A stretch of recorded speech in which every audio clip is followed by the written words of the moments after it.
family members. It's the weekend and we are building up for the India versus England fourth test that's going to take place at Manchester. But there are certain news which are doing the round, some of which are uncertain, some of which is controversial in more ways than one. I mean, when you look at the first bit of news that I'm about to give you, when it comes to the Asia Cup.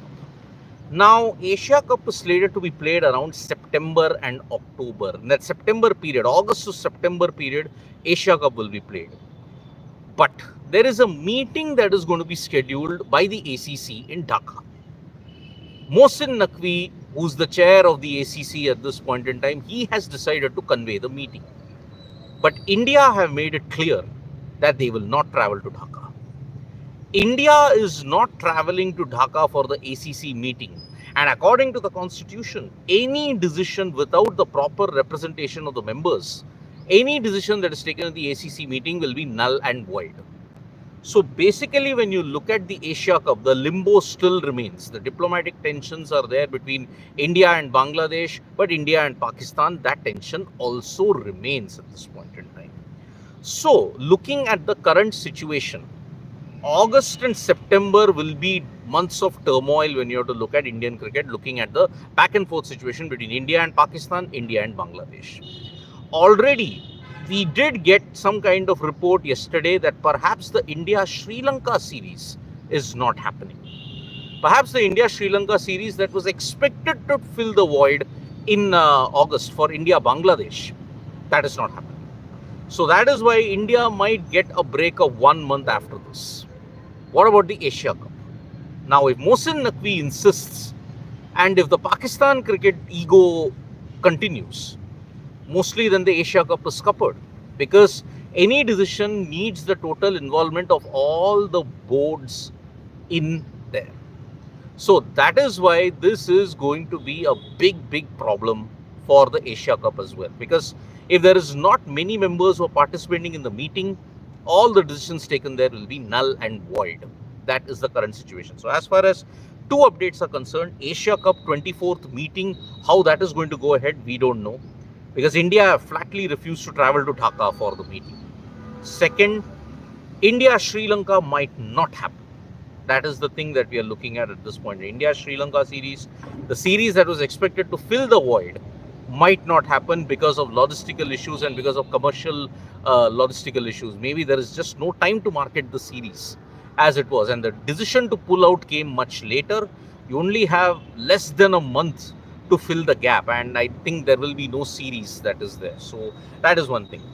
But on the other hand, on 20th of July, you're going to see India versus Pakistan. It is the first cricket match that will be played in the aftermath of Operation Sindoor.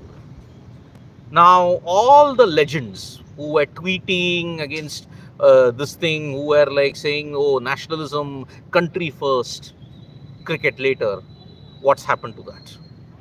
What has happened to all of that? Despite all the bluster that was going around in Operation Sindoor, India versus Pakistan is going to go ahead in Birmingham. So that is a clear-cut indication. If the Asia Cup happens, India will play Pakistan twice.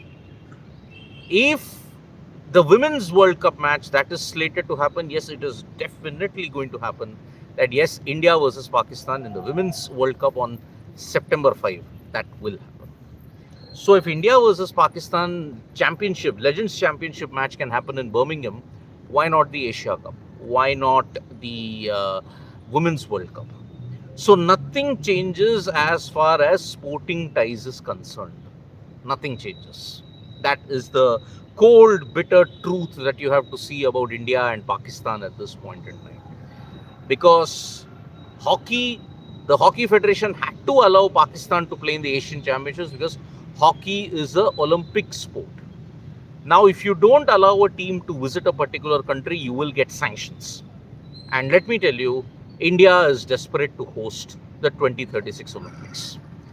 Those Olympic aspirations have ensured that practical sentiments, whatever exists, is thrown out of the window. Your quest to organize the Olympics, despite your house being in absolute shambles, is an indication that all this will continue to happen.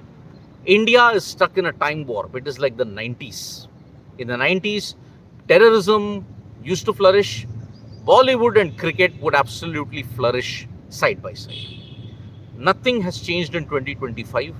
This is the bitter truth about what exists in our society. So that's why India versus Pakistan will happen if the Asia Cup goes ahead. India versus Pakistan Women's ODI World Cup will definitely happen. And India will continue to host Pakistan when you have to look at it in hockey and all the other events, because it is an Olympic discipline. So that's why this is a bitter truth that's there. And when you look at other sports, in chess, when you look at Las Vegas freestyle, unfortunately, Arjun Erigaisi has managed to lose to Levon Aronian. So that is why he will not be in contention. He will try and battle it out for the third spot. Levon Aronian beat him 2-0. It was a comprehensive display from Levon, who continues to show that, yes, why he is such a legend of the game. And that's why he will take on Hans Niemann. Hans Niemann managed to knock out Fabiano Caruana, and boy, oh boy, this is going to set up a really interesting clash in the freestyle Las Vegas event. But on the other hand, in the other side of the globe, in Georgia, Harika Dronavalli, Vaishali Ramesh Babu, Koneru Hampi and Divya Deshmukh have managed to make it to the quarterfinals. One Indian is definitely making it to the semi-final, because Harika Dronavalli and Vaishal and Divya Deshmukh will be playing against each other. Koneru Hampi will be up against a young Chinese international master, and Vaishali has the toughest opponent that is there. Vaishali had to go through the blitz tiebreakers yesterday, and that is why now she is also in the quarterfinals. So one Indian is definitely making it to the semi-finals, but what about the other three that we do not know at this point in time? So one hopes that on Sunday we get the good news. Today is the first round of the quarterfinals. Then the second match will be played on Sunday at this point in time. So that's about it when you have to look at the chess situation and I-League as you have shown yesterday. So this is a brilliant situation. I-League, Inter-Kashi have been declared the winners after CAS ruled in favor of the Court of Arbitration for Sports. So that is why it is going to be a really big thing. Austin Kuna, I'll just take a couple of comments. Any update of the possible Sri Lanka white ball series? Also, Roger Binny turns 70. Rajiv Shukla take over from him. See, Rajiv Shukla is also not getting any younger. He will just be a temporary stopgap. So that's why I think, yeah, he will take over. But India versus Sri Lanka, I think, is not happening. That is the latest update you are getting now. It could change. At this point, India-Sri Lanka, not happening. After the appointment of Jay Surya, freaking associate SL's head coach, only SL's home ODI record is improved. They have been the same in other formats. They're still terrible in home T20s. Absolutely. They have lost in a T20 series for the first time to Bangladesh. With the retirement of T20 superstars Klassen, Pooran, Russell from T20 just few months before a T20 World Cup, is it safe to say that the T20 World Cup is now levels below franchisee title? Yeah, I mean, see, it's now going the franchisee way, and it's going the Premier League way in England. Football that I'm talking about. So I think cricket is going to go through that way in that sense. Sarvesh Gaurav, who can allow India-Pakistan Legends match? It's not ICC. Who is organizing the tournament? See, it is kind of like a private entity that is organizing an India-Pakistan. But even then, India versus Pakistan, all for the sake of money, you can play, but you cannot put nation first at that particular point in time. What stopped India Legends from not playing in the tournament? What stopped them? But nothing surprising. Even during Operation Sindoor, you had India-Pakistan. So that is why let us not fool ourselves into thinking that sportspersons are nation first.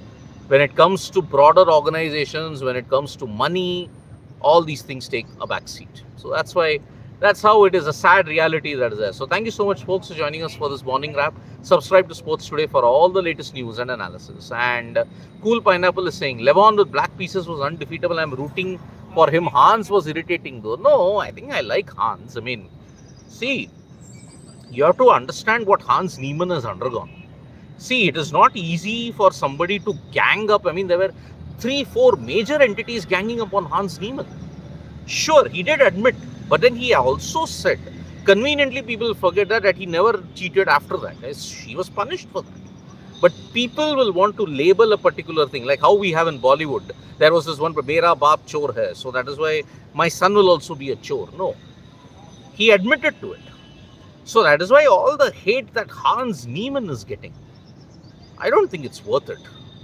Hans Niemann deserves a bit of, when you look at it, rehabilitation. He's getting it. You have to look at the conduct that Levan Aronian does. Very gentlemanly like. So that's why it's quite good in that sense. NZ have sent a good side for the T20 series in Zimbabwe, but RSA have sent a depleted. Are they working on getting some new T20 players out of retirement of class and freaking awesome? Maybe. If it's pride and participant of Indian players have let us down, Sarvesh Gaurav, yes, I think it has.